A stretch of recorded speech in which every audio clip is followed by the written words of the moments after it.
sales, essentially you would start with obviously your lead generation, your database of potential prospects, which you will then work through making phone calls, using social media through LinkedIn. There are many ways to do that. Following that, you would essentially get a meeting, followed by a proposal, and hopefully business at the end of that. So it is quite a predictable process. But I think what's important in sales is that you are selling authentically.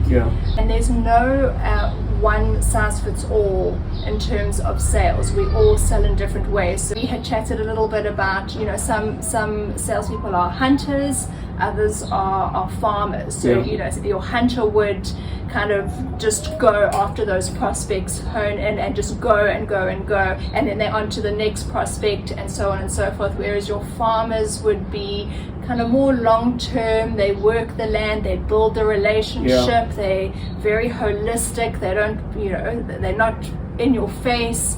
They're generally more relational.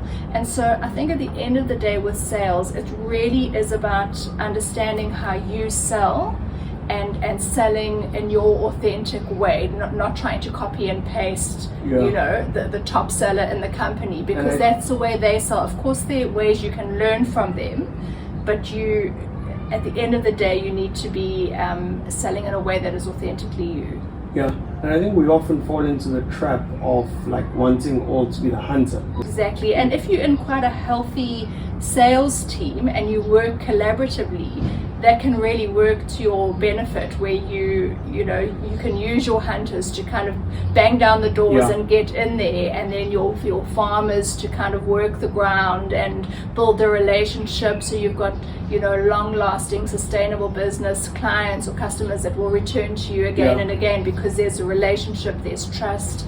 So you can work collaboratively to your strengths and be quite a dynamic sales team, and you can of course take lessons. The hunter can take lessons from the farmer, the farmer can take lessons from the hunter. So we can refine and develop our skills, but we need to sell in our authentic way to our strength. So I suppose what I'm hearing here is that what's important is to be in the right frame of mind. It's how you approach the situation.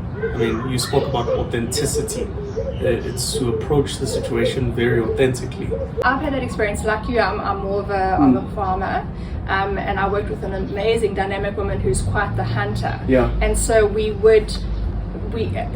obviously you'd have the conversations about commission splits, and because that's obviously also a factor in sales, so that's why I say a healthy sales team, because if it's dysfunctional, it can create chaos if you're working collaboratively. So you have those kind of discussions and things set up quite clearly around that, but we would basically work together. So we would both prospect and whoever is able to come back with a lead or with that connection. So whether you are a hunter or a farmer, admin is a very important component of your sales process. So generally, and I'm generalizing, so not every farming type salesperson will be quite strong at admin, but generally they are. If you're not, I would highly recommend that you bring someone alongside you to handle the admin side. And in sales, there's always that tension of kind of getting out there and building your prospect list, getting business in, versus doing the mundane admin stuff. But it does make you a better salesperson, in that you have your systems, your checks, your admin in place, your follow up. You know where you're going. It's like your roadmap in sales. You know where you're going, what has to be done, when it has to be done. All the checks and balances are there, and so it is a very, very crucial part. I was going to ask you is about systems. I think if you have good systems, you're likely to gain more success in the journey. So if you're in an organization where there is some kind of a system that enables you to input all that information, it does make it a lot easier.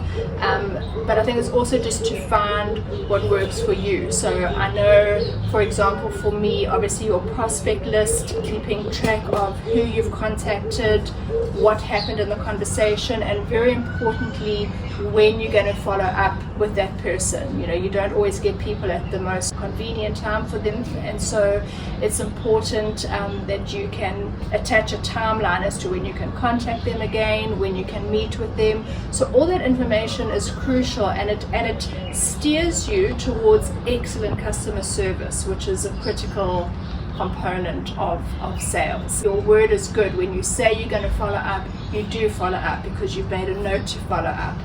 These are just very little things, but they're very important things, and I've found in my sales career they are the things that make the difference. They're the reason that clients have stuck with me, because they trust me, they know that if I say I'm going to do something, that I will do it. And so those kind of admin tasks, those processes to follow definitely do assist you. So you want to have some kind of a tracking system of who you've called, when you're going to follow up with them. When you get your meeting with them, you want to make notes, you want to ask lots of questions, you want to make sure that you've recorded important information. I think it's so important when you're selling that you're not going there with the thinking of what can I sell to them, but rather how can I help them. And in order to help them, I need to understand what their problems are, what problem needs to be solved, and how can we assist with that. It's a small thing, not just another salesperson coming along trying to sell a service or a product, that you actually genuinely care, and you want to help this person or this company be better. You want to add value, you want to solve problems. So you want to listen, you want to ask a lot of questions, you want to take notes about that.